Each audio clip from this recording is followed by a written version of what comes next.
আপনাদের পার্বত্য এলাকায় জিনের উপাসনা হয়। এখন বললেন ভাই কেমন করে জানলেন? যত তান্ত্রিক মান্ত্রিক কবিরাজ জাদুকর সব এই পাহাড়ি এলাকায় ঘুরে বেড়াচ্ছে, এবং চোখ কান খোলা রাখলে আপনারাও বুঝতে পারবেন। জিনের উপাসনা করলে অনেক কিছু ভেলকিবাজি দেখানো যায়। জিনকে আল্লাহ পাক কিছু ক্ষমতা দিয়েছে। জিন অনেক দূর থেকে দেখতে পারে।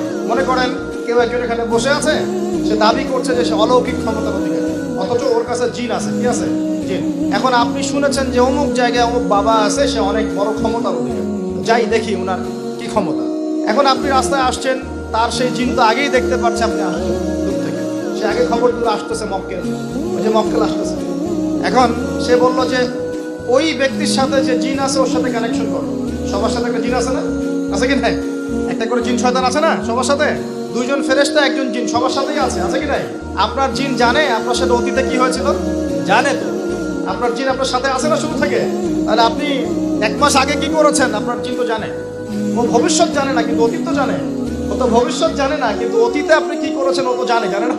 এখন এ ওর সাথে এই কারিনের সাথে যোগাযোগ করছে। এ ওকে বলছে এই তো 1 মাস আগে অমুক মেয়ের পিছনে দৌড়াইছিল, এই 1 মাস আগে অমুক একটা মেয়ের পিছনে দৌড়াইছে, ওই মেয়েকে পাওয়ার খুব চেষ্টা করছে, কিন্তু 1 মাস আগে ব্যবসা এই কাজ করছে, কিন্তু 1 মাস আগে ওই কাজ করছে। এখন আপনি হেঁটে হেঁটে আসলেন, এদিকে খবর পাস করা শেষ, এসে বললেন বাবা আপনার কি ক্ষমতা, আমি আপনার ক্ষমতার নিদর্শন দেখতে চাই।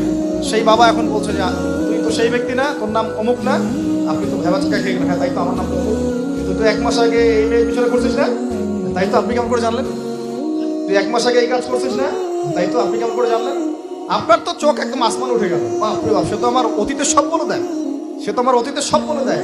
তুই অমুক জায়গায় এটা পাপটা করছিস না, তুই এই জায়গাটা লুকায় রাখছিস না, ব্যাস আপনার মাথা খারাপ। জিনের উপাসনা করে মানুষ অনেকেই। আর জিনরা কি করে, অনেক সময় আসমানের কাছে যায় সংবাদ নেওয়ার জন্য। সূরা মুলক পড়েন, সূরা মুলকের 1ম পৃষ্ঠা পড়েন। আল্লাহ পাক ওদেরকে তাড়ানোর জন্য আসমানের মধ্যে উল্কাপিণ্ড নক্ষত্র নিক্ষেপ করেন। রুজুমান লিশ-শায়াতিন, আল্লাহ বলেছেন এই নক্ষত্রগুলা আমি রুজুমান লিশ-শায়াতিন, শয়তানদেরকে তাড়ানোর জন্য রেখেছি। সুবহানাল্লাহ। পৃথিবীতে অনেক কিছুই ঘটে আমরা খালি চোখে বুঝতে পারি না। এখন কেউ যদি জিনের উপাসনা করে, জিনকে সন্তুষ্ট করার জন্য এই কুরবানি করে, তাহলে কি শিরক হবে কিনা? সিজদা কার জন্য? অন্য কারোর জন্য করলে কি হবে? কুরবানি কার জন্য? অন্য কারোর জন্য করলে কি হবে? কার নামে কসম করতে হয়? যদি অন্য কারো নামে কসম করি, এই যে এখন বাপের নামে কসম, মায়ের নামে কসম করেন কেন?